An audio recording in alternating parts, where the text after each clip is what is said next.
नमस्कार दोस्तों, NICL यानी नेशनल इंश्योरेंस कंपनी लिमिटेड जो कि एक गवर्नमेंट की अंडरटेकिंग है।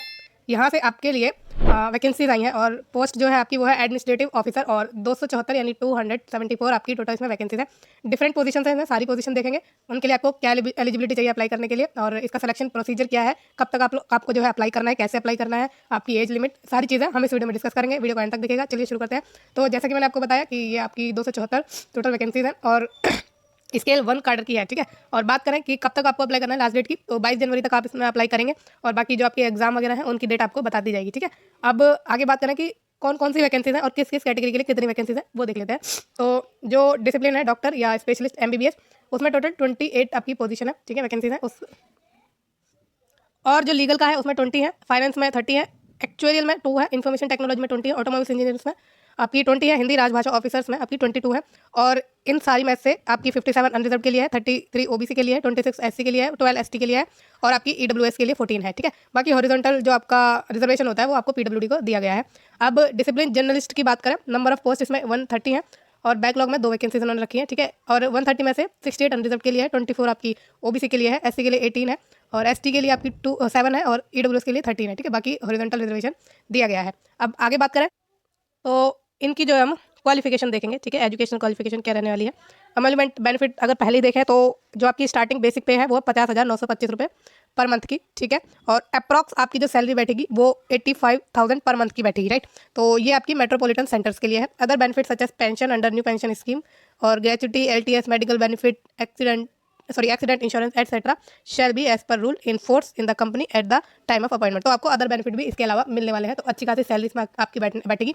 अप्लाई जरूर करिएगा, इसमें अच्छी अपॉर्चुनिटी है, सैलरी भी आपकी अच्छी है, ठीक है। गवर्नमेंट की कंपनी है, ऐसे नहीं है कि आपको जो है प्राइवेट की तरह एकदम काम कराएंगे, ये चीज़ें होती हैं नहीं, गवर्नमेंट की तरह होती है इसमें चीज़ें, है ना। आगे बात करें, कुछ गवर्नमेंट की ज़्यादा होती है और कुछ आपकी प्राइवेट की चीज़ें मिक्स होती हैं इसमें।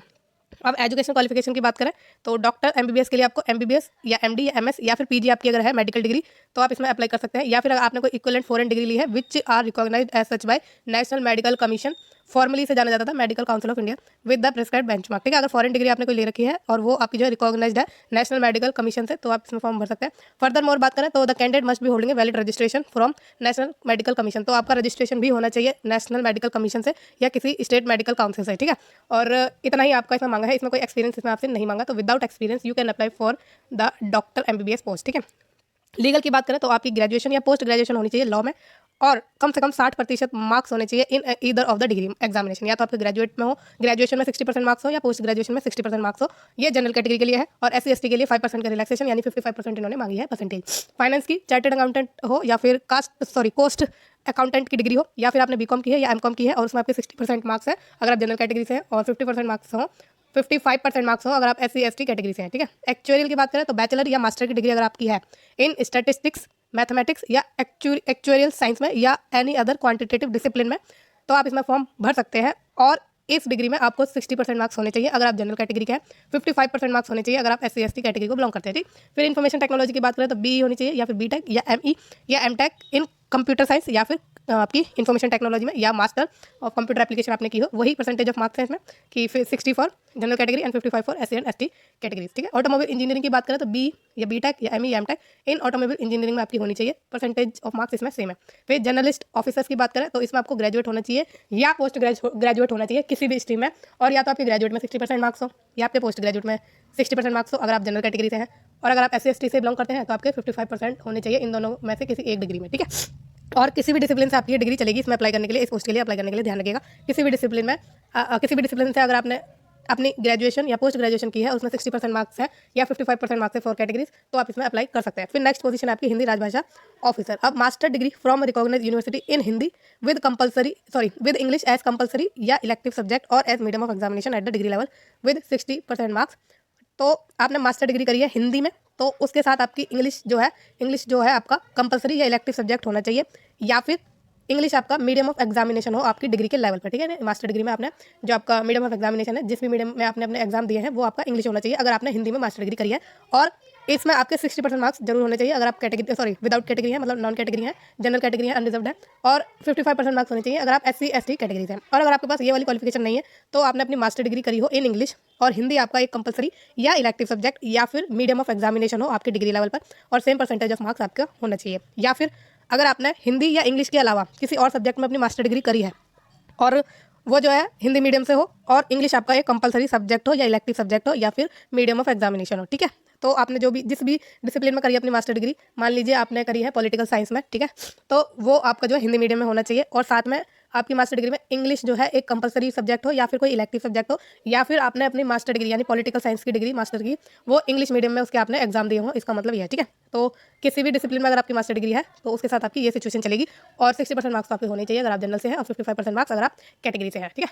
नेक्स्ट बात करें, अगर आपके पास ये भी नहीं है तो उसका ऑप्शन एक और इन्होंने दिया है कि अगर आपने अपनी जो मास्टर डिग्री है किसी और सब्जेक्ट में करी है, सेम सिनेरियो है, लेकिन वो जो आपकी मास्टर डिग्री है वो इंग्लिश मीडियम में हो और हिंदी आपका एक कंपलसरी सब्जेक्ट रहा हो या इलेक्टिव सब्जेक्ट रहा हो या मीडियम ऑफ एग्जामिनेशन रहा हो, मतलब आपने एग्जाम जो है अपने हिंदी में दिए हो और उसमें परसेंटेज ऑफ मार्क्स का जो क्राइटेरिया है वो सेम है, ठीक है। या फिर एक और ऑप्शन है इसमें आपके पास कि मास्टर डिग्री अगर आपने की है हिंदी इंग्लिश के अलावा किसी और सब्जेक्ट में तो वो आपकी जो है हिंदी और इंग्लिश में होनी चाहिए, मतलब आपकी जो मास्टर डिग्री है किसी और सब्जेक्ट में उसके साथ आपने हिंदी या इंग्लिश एज ए कंपलसरी या इलेक्टिव सब्जेक्ट या इनमें से कोई एक जो आपका हिंदी या इंग्लिश है इनमें से कोई एक आपका मीडियम ऑफ एग्जामिनेशन रहा हो, ठीक है, and the other as a compulsory और दूसरा आपका जो है कंपलसरी सब्जेक्ट रहा हो। समझ गए आप इस चीज़ को? तो मैं एक बार इसमें क्लियर कर दूं आपको कि हिंदी अगर आपका कंपलसरी या इलेक्टिव या मीडियम ऑफ एग्जामिनेशन रहा है आपकी मास्टर डिग्री पर तो इंग्लिश आपका कंपलसरी या इलेक्टिव सब्जेक्ट होना चाहिए आपकी डिग्री लेवल पर, और ऐसे ही वाइस वर्सा है कि अगर आपने इंग्लिश जो है आपका कंपलसरी या इलेक्टिव सब्जेक्ट या मीडियम ऑफ एग्जामिनेशन है तो हिंदी आपका जो है कंपलसरी या इलेक्टिव सब्जेक्ट होना चाहिए आपकी डिग्री लेवल पर और परसेंटेज ऑफ मार्क्स इसमें सेम है, ठीक है। तो ये क्वालिफिकेशन आप अच्छे से समझ गए होंगे, नहीं समझे हैं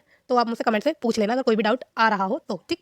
अब बढ़े आगे, तो एज आपकी जो एज लिमिट है वो है 21 से 30 साल और एज आपकी काउंट होगी 1/12/2023 से, ठीक। फिर अगर काउंट करनी नहीं आती है आपको एज तो आप नेट पर डालिए एज कैलकुलेटर, उसमें आपका चीज़ें आ जाएंगी और वहाँ से आप अपनी एज कैलकुलेट कर सकते हैं। एज रिलैक्सेशन इसमें दिया जा रहा है SC ST को 5 साल का, OBC को 3 साल का, PWD यानी पर्सन विद बेंचमार्क डिसेबिलिटी उनको 10 साल का दिया जा रहा है, एक्स सर्विसमैन को दिया जा रहा है 5 साल का, और defence service personal disabled in operation during the hostilities, तो जो अपना जो है डिफेंस सर्विस करते टाइम डिसेबल्ड हो गए हैं किसी भी हॉस्टिलिटीज़ में, ठीक है, विद एनी फॉरेन कंट्री या इन डिस्टर्ब्ड एरिया तो उनको 3 साल का दिया जाएगा। Widows diverse women legally separated from there husband who have not married उनको 9 साल का रिलैक्सेशन है, और existing confirmed employees of public sector general insurance company जैसे GIC and agriculture insurance company of India उनको 8 साल का रिलैक्सेशन दिया जा रहा है, ठीक है। ये चीज़ें आपकी हो गई। अब इसमें एक्स सर्विसमैन के लिए दे रहे डेफिनेशन दिया हुआ है, आगे चलते हैं और इसकी जो है हम जानेंगे सिलेक्शन प्रोसीजर को कि कैसे आपकी चीज़ें इसमें होने वाली है। पार्ट ए इसमें होगा applicable for all applicant other than Hindi officer, तो हिंदी ऑफिसर्स के अलावा दूसरे जो आपकी पोस्ट है उनके लिए ये एप्लीकेबल है सारे के लिए, ठीक है। तो the written examination will be conducted in 2 phases, तो रिटन एग्जाम होगा फेज़ 1 में और फेज़ 2 में। फेज़ 1 में प्रीलिम्स एग्जामिनेशन होगा ऑनलाइन और फेज़ 2 में आपका मेंस एग्जामिनेशन होगा ऑनलाइन, ठीक है। अब प्रीलिम जो आपका है हिंदी ऑफिसर्स के अलावा ये सब पे लागू है, मैंने बताया शुरू में। तो इसमें जो है आपके ऑब्जेक्टिव टाइप क्वेश्चन होंगे, MCQ टाइप के क्वेश्चन होंगे, 100 मार्क्स के होंगे और आपका ऑनलाइन ये पेपर होगा, ठीक है, और 60 मिनट का होगा यानी 1 घंटे का होगा और 3 सेक्शन होंगे आपके और सेपरेट टाइमिंग इसमें आपको दी है, हर एक सेक्शन को अलग अलग टाइमिंग दी है और इसको हम नीचे समझ लेते हैं। तो इंग्लिश लैंग्वेज का टेस्ट होगा आपका जो कि ऑब्जेक्टिव टाइप का होगा, 30 मार्क्स का होगा टोटल, और जो ड्यूरेशन है इसको अटेम्प्ट करने के लिए वो 20 मिनट की है। इंग्लिश वर्जन है, मतलब इंग्लिश मीडियम है, आपको पता है इंग्लिश लैंग्वेज है तो इंग्लिश मीडियम में एग्जाम होगा। फिर रीजनिंग एबिलिटी के क्वेश्चन आएंगे, ऑब्जेक्टिव भी होगा, 35 मार्क्स होंगे, 20 मिनट दिए जाएंगे, इंग्लिश और हिंदी दोनों में अवेलेबल रहेगा एग्जाम देने के लिए। फिर क्वांटिटेटिव एप्टीट्यूड ऑब्जेक्टिव टाइप के हैं, 35 मार्क्स का होगा और 20 मिनट के टाइम है आपको, और इंग्लिश या हिंदी में होगा। फिर आपका जो है मैक्सिमम मार्क्स कितने होंगे, 100 होंगे, ठीक है। अब इसमें जो अलग से टाइमिंग दी हुई है ना, तो आप ए सेक्शन को सबमिट यानी इंग्लिश लैंग्वेज के अगर सेक्शन को सबमिट कर देंगे तो आप दोबारा इंग्लिश लैंग्वेज के सेक्शन को दोबारा रिव्यू नहीं कर पाएंगे, इसका मतलब ये है, ठीक है। तो ध्यान रखिएगा आप सारे क्वेश्चन अटेम्प्ट ढंग से करें। अगर आपने कोई बुक मार्क करा है तो जितना टाइम इंग्लिश लैंग्वेज को दिया गया है 20 मिनट, तो 20 मिनट के अंदर ही आप उस बुक मार्क वाले क्वेश्चन को रिव्यू कर लें उसी टाइम के अंदर, क्योंकि दूसरे सेक्शन का जो टाइम है आप इसमें इंक्लूड नहीं कर सकते, ठीक है। तो ये चीज़ ध्यान रखिएगा। अगर आपने इंग्लिश के सेक्शन को सबमिट कर दिया इंग्लिश में नहीं आ पाएंगे, रीजनिंग के सेक्शन को सबमिट कर दिया तो रीजनिंग पे वापस नहीं आ पाएंगे, तो ये चीज़ें इसमें रहेंगी। फिर candidate have to qualify each test या सेक्शन, तो आपको हर एक टेस्ट या सेक्शन जो है क्वालिफाई करना होगा बाय सिक्योरिंग पासिंग मार्क्स, तो आपको पासिंग मार्क्स लाकर इसे जो है क्या करना है, क्वालिफाई करना है हर एक सेक्शन को। Adequate number of candidate in each category as decided by the company approximately 15 times the number of vacancy subject to availability, तो 15 गुना बच्चे जो आगे शॉर्टलिस्ट किए जाएंगे मेन एग्जामिनेशन के लिए। अब मेंस की बात कर लेते हैं, तो मेंस एग्जामिनेशन में भी आपके MCQ टाइप के क्वेश्चन होंगे, 250 मार्क्स का इसमें आपका पेपर होगा, डिस्क्रिप्टिव टेस्ट भी होगा इसमें, वो 30 मार्क्स का होगा। अब both the objective and descriptive test will be online, दोनों ही ऑनलाइन होंगे। Candidate will have to answer descriptive test by typing on computer, तो आपको टाइप करके आंसर देना है डिस्क्रिप्टिव टेस्ट का, ठीक है। तो ये चीज़ ध्यान रखिएगा। फिर immediately after completion of the objective test descriptive test will be administered, यानी दोनों साथ में होंगे। पहले आपको एमसीक्यू टाइप के क्वेश्चन हो जाएंगे, फिर आपका डिस्क्रिप्टिव टाइप का क्वेश्चन हो जाएगा। अब ऑब्जेक्टिव टेस्ट की बात करें तो 3 घंटे की ड्यूरेशन का पेपर है और इसमें 5 और 6 सेक्शन होंगे for journalist and specialist respectively. तो जर्नलिस्ट के लिए 5 सेक्शन है और स्पेशलिस्ट के लिए आपके 6 सेक्शन है और टोटल जो है 250 मार्क्स का पेपर है, बताया मैंने आपको ये चीज़। फिर टेस्ट ऑफ रीजनिंग में जो है 50 क्वेश्चन होंगे, 50 मार्क्स के, दोनों ही मीडियम अवेलेबल होंगे, इंग्लिश और हिंदी। 40 मिनट इसमें आपको दिए जाएंगे। फिर टेस्ट ऑफ इंग्लिश की बात करें, लैंग्वेज की, तो 50 क्वेश्चन होंगे, 50 मार्क्स के इंग्लिश में ही पूछे जाएंगे और 40 मिनट दिए हैं इसमें आपको। फिर test of general awareness, number of question 50 है, मार्क्स भी 50 है, इंग्लिश और हिंदी दोनों मीडियम अवेलेबल है।